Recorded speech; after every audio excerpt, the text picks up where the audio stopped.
My name is Isabella, and I'm 27 years old. I work in a creative role at a software company in Florida. On the outside, it might look like I have an easy life, but things at home are quite messy. A year ago, my dad's company went bankrupt without warning. Since then, I had to move back to my hometown to live with my parents and my sister, Mary. Our family depends on my income to keep going. One evening, my mom started a conversation while we were sitting around. Isabella, Mary says she wants pork steaks for dinner tomorrow. I sighed quietly and replied, "Oh, and we're running out of money for groceries. We can't even afford pork. Can you help out a bit more with the food budget?" I frowned and said, "We're already out of food money, and it's not even the middle of the month yet." That's when Mary chimed in, "Big sis, you're not giving enough money for food." I was shocked. "What do you mean? I'm already giving $10,000. That should be more than enough." Mary snorted. "Big sis, prices are higher now. $10,000 isn't enough for a family of four anymore." I couldn't hold back my frustration. Just $10,000? If you have a problem with it, why don't you get a job and help pay for the food yourself? Mom jumped in, taking Mary's side. "It's hard to find a job. I feel bad for Mary." I couldn't help but feel bitter. Mary uses her so-called job search as an excuse, but the truth is, she's just sitting around doing nothing. Plus, the money I give is secretly being passed to Mary as pocket money by my mom. "Enough," I finally said. "If it's so hard to manage, why don't we sell this house and move back to Grandma's hometown? Maybe we could find jobs there and life wouldn't be so tough." But Mom shut that idea down right away. "No way, I'm not going back to that town. My grandma owns a successful Italian restaurant in Miami where we could work and we'd have free pizza and pasta to eat. Life would definitely be easier. But Grandma is really strict, especially when it comes to making pizza. My mom hates this and doesn't want to deal with the hard work of making pizza. My dad always says, 'Why are we so quick to ask Grandma for help when we're supposed to be supporting ourselves?' That's just being spoiled." I wanted to scream inside. How can they say I'm spoiled when I'm the one paying for everything and my sister doesn't even want to work? Mary should get a part-time job, too. She's 25 and lots of people work part-time while looking for a full-time job. I suggested this, but my mom was quick to argue. "No, Mary helps around the house, so she doesn't have time for a part-time job." What? That made no sense to me. "What are you talking about?" "I've never seen Mary do any housework," my dad jumped in. "Mary carries the dishes to the sink after meals, and she does her own laundry. Sometimes, she even gives me shoulder massages." I could feel myself getting angry. The housework my dad mentioned is stuff even a little kid could do. Meanwhile, I wake up early every morning to make breakfast for the whole family and pack my dad's lunch. On top of that, I'm the one managing the household finances and taking care of the taxes. But still, my parents always favor Mary. They've treated her better than me since we were kids. People say I'm pretty too, but Mary has always been considered more graceful and charming. That's why our parents have always treated her specially. You'd think I'd just leave this situation, but it's complicated and I can't move out easily. So I live with this stress every day. One day, time passed, and I didn't realize my sister had left the house. I thought she had just gone out like usual. But then the next day and the day after that, she was nowhere to be found. I started to get suspicious. Then, as I came home and was heading to my room, I overheard my parents talking in the living room. What I heard shocked me. I can't wait for the souvenirs from Louisiana. Mary is really lucky right now, relaxing on the beautiful beaches and eating at fancy restaurants. My mom said, "I want to go to Louisiana too. Maybe we should all go together next time," my dad added. I couldn't stay quiet anymore. "Wait, what are you talking about? Are you saying Mary is in Louisiana right now?" I asked, confused. My parents looked at me, surprised. "Yes, that's right," they said. I couldn't believe it. But how? She doesn't have any money. I've even been holding back from shopping or going out to save. "Oh, she won a trip in a sweepstakes," my mom explained. "Mary's always been lucky with stuff like that." Apparently, Mary had won a trip to Louisiana, and I had no idea. Surprised, I decided to just accept their explanation for now. But the next day, while I was at work, I got a call from a credit card company that I wasn't expecting.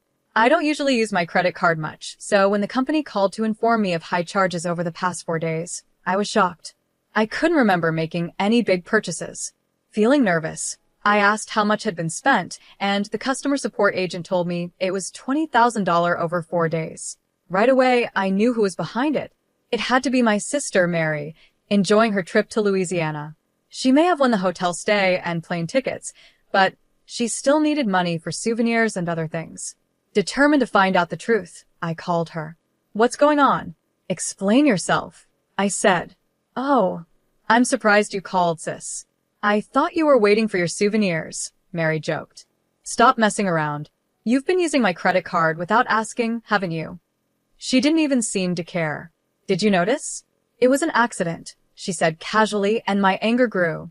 I regretted not realizing sooner that someone had gone through my stuff. What were you thinking? Using someone's credit card without permission is a crime. It might be a problem if it was someone else's, but we're family, Isabella. You should really study up on these things, she replied.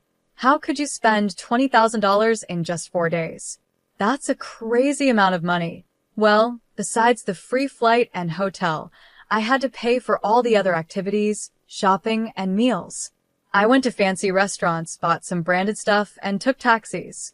Before I knew it, I spent over $20,000. Spending that much money is just not okay, Mary. What were you thinking? Why are you so mad? I used the card because it was going to expire soon. That's all, sis. I'll leave the bill to you, she said cheerfully, then hung up the phone. I was left speechless. The whole thing was so sudden. After that, Mary kept trying to contact me, but I ignored her. Eventually, she left a message on my voicemail saying, I guess I really messed up this time. I'm so foolish. I couldn't help but laugh at how casual she was about it. Later that evening, when I got home, my parents rushed to greet me. Welcome back, they said. How can you act so calm? Mary's in a tough spot, my mom added. Why did you stop the card? She's in trouble. So what? She used my card without permission, so of course I stopped it, I replied. As soon as the credit card company called, and I noticed the charges I didn't recognize, I canceled the card right away. Apparently, Mary tried to use the card after it was blocked and panicked when it didn't work. She then took out her frustration on me, but since I kept ignoring her, she finally turned to our parents for help. Your sister's in trouble in another country, and you're not going to do anything? Are you still saying that? Just because we're family doesn't mean it's okay to use someone's card to blow $20,000. I don't think you should be so heartless, my mom said. How can you be so cold? It's because of your attitude that you never get to go on trips. Mary planned to buy us souvenirs with the card, so what's the big deal? I couldn't believe what I was hearing. You two are unbelievable. How can you think that way? Are you sleep-talking during the day? You should be thinking clearly. She's out there enjoying herself and thinking of us, and you still want me to be thoughtful. Thoughtful? Can you still say that after hearing this? I pulled out my phone and played the voicemail my sister had left me. Mary's voice came through loud and clear. Make the card usable, you miser. Our parents' cards are maxed out and I can't use them. You're being so cheap, not even giving me pocket money for this trip. How useless can they be? After hearing Mary's angry message, my parents went silent. Their anger quickly faded, and they rushed to their room to check their credit cards. A few minutes later, I heard them screaming in panic. When I went to check on them, their faces were red with anger. I can't believe Mary used my card without asking after everything we've done for her, my dad said, furious. She even took the bank book and our cards. I feel so betrayed. Oh, I responded coldly. Wasn't it supposed to be a kind act from Mary to buy you souvenirs? You said she was thinking of us and trying to have fun for our sake, right? Yeah, that's what we thought, but our money is still safe, right? My mom muttered, unsure. When I saw how quickly their attitudes changed once they realized their money was still safe, I couldn't hide my disappointment. Well then, why don't you just raise the card limit and pay off the balance so she can use it again? Let the kind Mary who is trying to buy you souvenirs have it. That's not possible, my mom said. We don't have any savings left. What are we going to do? Mary stuck out there with no money for food or anything. After the chaos, my dad suddenly turned to me. Isabella, please. We'll start fresh. We promise to work together to support this family. Please help Mary. What are you talking about? Does that include me now? I asked sarcastically. Moved by my dad's words, my mom knelt down in front of me. I was shocked for a moment, but then I couldn't help but laugh bitterly. It's a little late for apologies now, I said. But my mom continued, pleading with me earnestly. I swear I will change. I will do my best to support everyone from now on. I won't wrong you or her ever again. Despite everything, I couldn't stop laughing at the absurdity of the situation. As my parents went back to their room, I quietly took out my credit card, still unsure of what to do next. I had secretly discovered a credit card that still had a valid expiration date and hadn't been used. So I suggested, why don't you give this card to Mary and take a family trip together? My parents were thrilled by the idea. They immediately contacted my sister, and they all began to excitedly prepare for the trip. I even booked their flights to Louisiana online while watching them with a smile. After everything was set, I made a call to a certain number. 5 days later, when my parents and sister returned from Louisiana, Mary greeted me with, "Big sis, thank you for letting us enjoy Louisiana. It's rare for you to come pick us up. Are you expecting souvenirs?" Sorry, I didn't buy anything. It was clear they had a great time and had already forgotten to be thankful for my help. Seeing this, I knew it was time to put my plan into action. I could barely contain my excitement. Looks like you had a lot of fun. Was that the last big moment of your life? What do you mean by last? Mary asked, confused. Well, I've decided to sell the house, I said casually. I've already sent our belongings to the new place, and someone's coming to pick us up. My parents and sister were completely shocked. They noticed the for sale sign at the entrance of her home. What? What is this? Did you really sell the house? What's going on? They demanded. Facing their astonished faces, I explained further. Actually, a real estate agent I know from university was interested in this land for a while and had been asking to buy the house and land together. I always said no because I thought keeping the house made sense. But I recently changed my mind. I realized that selling this house and living on my own again would give me financial and mental freedom. My parents protested. You can't sell the house on your own. It's illegal. This house belongs to Dad, not you.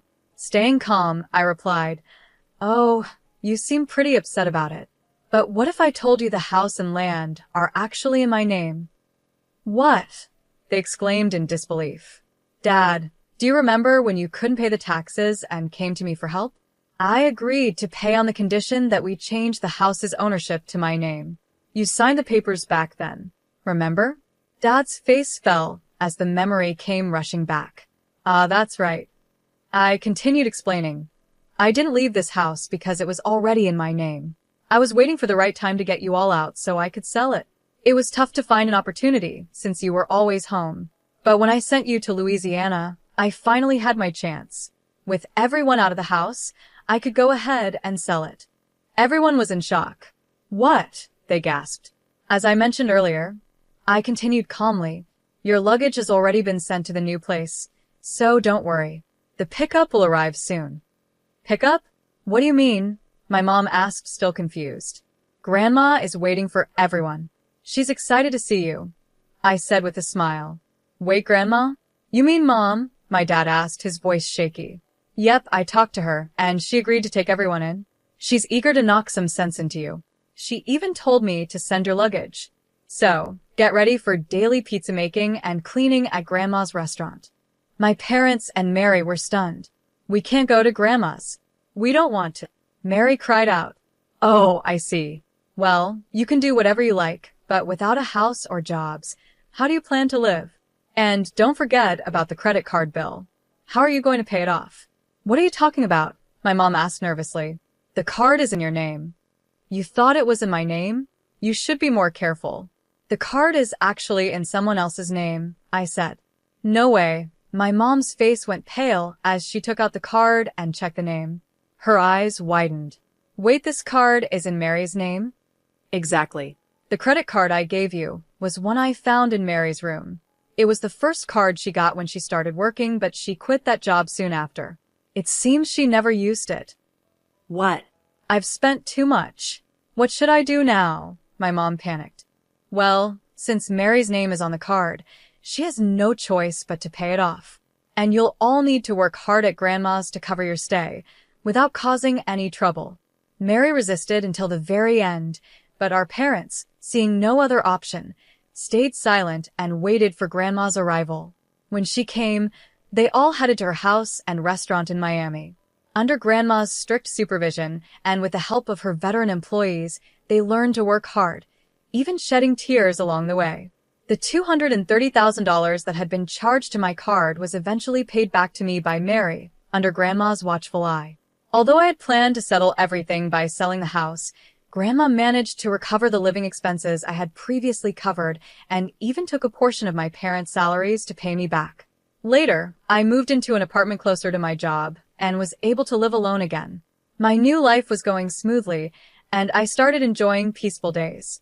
One evening, as I stood on my balcony, looking down at the city as the sun set, I felt a sense of relief from the pressure I had carried for so long. There was also a small feeling of loneliness. Just then, my phone rang, and I hesitated when I saw Grandma's name on the screen. Hello, Grandma. I answered, and she asked how I was doing. Yes, I'm fine, I replied. That's good, she said. Actually, I wanted to talk about Mary and your parents. They're starting to change, especially Mary. She's now helping a lot with the work. Your parents are also beginning to reflect on things.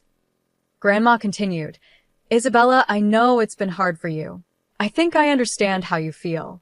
Family can sometimes feel like a burden, but it's also something we should support. I hope you'll be able to forgive them someday. I listened to Grandma's words. I could hear the hesitation and worry in her voice, but there was also a strong sense of determination. There's no rush, she said gently. Take your time and think it over when you're ready. I nodded, even though she couldn't see me. I understand, Grandma. I'll take my time and think about everything, I replied, and then I quietly hung up the phone.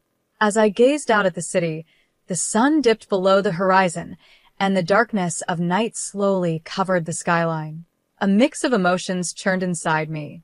I still felt anger and sadness, but there was also a tiny spark of hope for the future. When I returned to my room, my eyes were drawn to an old family photo. In it, a young Mary and I smiled alongside our parents. Seeing those happy faces, I couldn't help but remember the joyful days we had shared in the past. I thought if only we could go back to those times. But reality quickly brought me back. As time passed, my life began to settle into a comfortable rhythm. At work, I was given the responsibility of leading a new project, and in my personal life, I started to feel more fulfilled. One evening, after wrapping up the day's work, my phone rang again. This time, it was an unknown number. I hesitated but decided to answer. Hello, this is Isabella.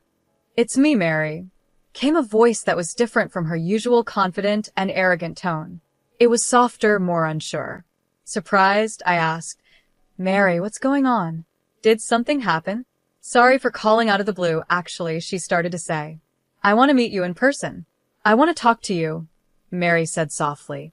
Her voice had a humility and growth that I never expected from her. Why do you want to meet? I asked quietly, waiting for her answer. Mary's voice, though shaky, was calm and sincere, showing how much she had changed. Big sis, I want to apologize from the bottom of my heart. I felt that a phone call wouldn't fully express how I feel. That's why I want to see you in person, to truly and sincerely say I'm sorry. I could hear how genuine she was. Without interrupting, I listened quietly. If it's too hard for you to meet me, that's okay. I just want to respect how you feel, Mary continued. After a moment of silence, I finally responded. All right, let's meet next Sunday at 3 p.m. at the cafe near the station. Really? That makes me so happy. Thank you, big sis, Mary replied, sounding relieved. After I hung up the phone, I took a deep breath to gather my thoughts. I wasn't sure if meeting her was the right decision, but deep down, I hoped that it might lead to something positive. On the day we were supposed to meet, I arrived at the cafe earlier than planned. As I sat there, my heart was racing, and I felt a mix of nervousness and anticipation. The clock seemed to move slowly, but eventually, the door to the cafe opened and Mary walked in. She looked different. Her face was free of makeup, her clothes were simple, and most of all, her eyes showed real change. She walked up to my table slowly and began apologizing right away. Big sis, I am truly, truly sorry. In that moment, I could feel the change in her, and for a second, I wasn't sure how to respond. Mary, I began, but she kept talking, holding back tears. Working at Grandma's place made me realize how much I relied on you. I took you for granted all these years. I finally understand how hard it's been for you, always putting us first and never thinking about yourself. Tears streamed down her face as she reflected on her past actions and repeatedly apologized from the heart. Mary told me how much she had leaned on me before and the lessons she had learned while working at Grandma's. She opened up about her relationships with our parents and how much she had grown. I sat quietly, listening to Mary's words. With each sentence, the anger and sadness I had held onto for so long started to fade away. As she continued talking, I could feel the heavy emotions inside me begin to lift. Thank you, Mary. I've taken your words to heart, I said. After that, we spent several hours talking about different things what had been happening in our lives and the challenges we were facing. This open conversation felt like an important step in rebuilding our relationship. As we were about to leave, Mary handed me an envelope full of gratitude. Inside was money she had earned by working hard at Grandma's house. This is just the beginning, but I'll keep doing my best, she said. As I took the envelope, I could feel how much she had grown, and it warmed my heart. Months later, I visited Grandma's house again and met my parents there. This time, they gave me sincere apologies, and I could see they had changed just like Mary. That evening, we all sat down for a family meal, something we hadn't done in a long time. I felt the warmth of being with family again. I knew I couldn't forgive everything right away, but seeing my family's efforts to change gave me hope for the future. Before I left, Grandma shared some wise words with me. Isabella, you've grown strong, but as important as that strength is, don't forget the kindness you still carry. That's the most important thing. When Grandma hugged me, I couldn't hold back my emotions and started to cry. I felt like this was the beginning of a new chapter with my family, and the weight on my heart started to lift.